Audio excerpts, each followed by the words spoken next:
안녕하세요. 국립생태원 특정보호지역조사팀 책임연구원 박진영입니다. 곤충은 3억 5천만 년 전에 지구상에 출현하여 동물의 약 5분의 4를 차지하고 있는 매우 큰 그룹입니다. 학자들은 약 100만 종 정도가 있다고 하죠. 그들 중 똥이 집이요, 내 몸을 지키는 방패요, 성장을 위한 먹이로 이용하는 즉 똥이 자신의 삶인 곤충들을 만나보도록 하겠습니다.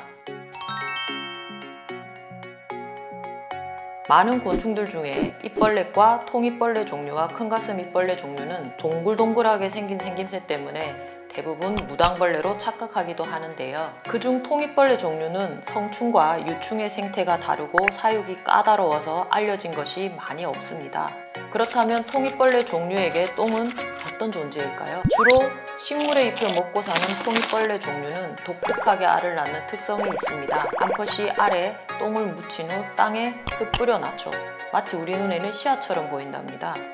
알이 들어있는 똥통의 표면은 매끈매끈, 물퉁물퉁 다양한데 암컷의 배설기관 표면 구조가 종마다 다르기 때문이랍니다.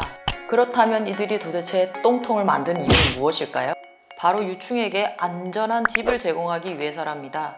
유충은 똥통 속에서 보아한 후 얼굴과 다리만 내밀고 다니며 낙엽 부스러기와 같은 부식물질을 먹고 성장한답니다. 우리는 바닷가에 사는 소라게를 떠올리면 금방 이해가 되죠. 소라게처럼 이 유충들도 천적이 가까이 접근하면 얼굴과 다리를 똥통 속에 쏙 집어넣어 움직이지 않죠. 그럼 똥하우스 건축의 대표 선수인 황갈색 가슴 잎벌레를 통해 좀 더 자세히 알아보도록 합시다. 이 종은 2011년도에 우리나라에 제가 처음으로 보고한 큰가슴 잎벌레 악과라는 곤충이랍니다. 참나무 숲에서 관찰이 되고 성충은 붉은색을 띠며 참나무 잎을 먹고 유충은 낙엽 등의 부스러기를 먹고 자란답니다. 암컷은 똥을 묻혀 바닥에 흩뿌려 산란합니다.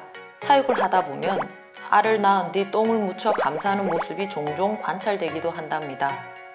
참나무 숲 낙엽이나 부식물질이 많은 곳에서 부화한 한 살 유충들은 똥통을 제외하면 약 1mm 이하이고 J자 형태의 몸의 형태를 가지고 있습니다. 이는 자신이 살아가는 똥통 속에 딱 맞게 몸의 형태가 진화한 것이랍니다. 유충들은 성장을 위해 탈피와 함께 한 살 때 이용했던 집에 배설물과 주변 물질들을 붙여 집을 수리하기 시작한답니다. 덩치가 커지면 작은 집을 버리고 새 집으로 이사가는 소라게와는 다른 점이죠. 새로 지은 집을 자세히 보면 어릴 때 집의 흔적을 찾아볼 수 있답니다. 똥의 머리 반대쪽 끝에 짙은 갈색으로 보이고 있는 저 부분이 일령 때 사용한 것입니다. 이처럼 똥은 통잎벌레, 큰가슴 잎벌레 유충들에게는 그들이 살아가는 집이자 집을 만드는 재료이기도 하답니다. 똥을 집으로 삼는 이들과 달리 뒤집어 쓰고 있는 곤충이 있습니다.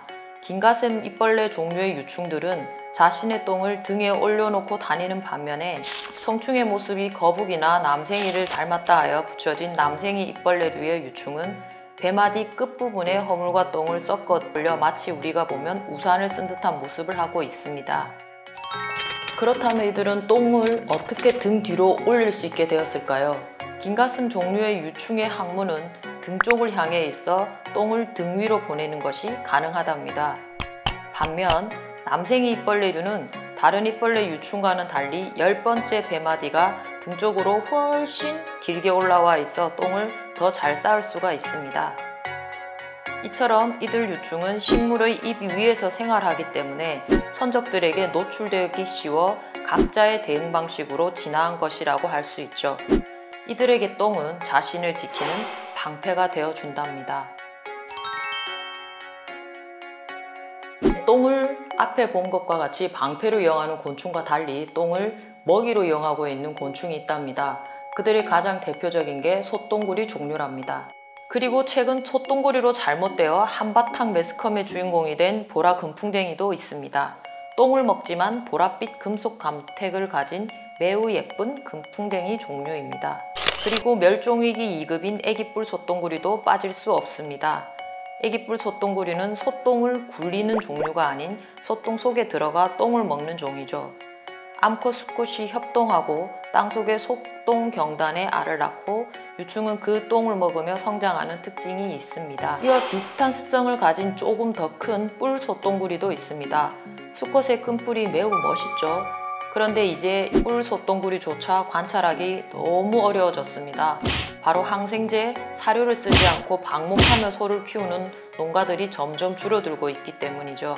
이러한 생태계의 변화 때문에 국립생태원의 멸종위기 종보건센터에서는 멸종위기 2급인 솥동구리 복원을 위해 몽골산 개체를 도입하여 복원 연구를 진행할 예정이랍니다.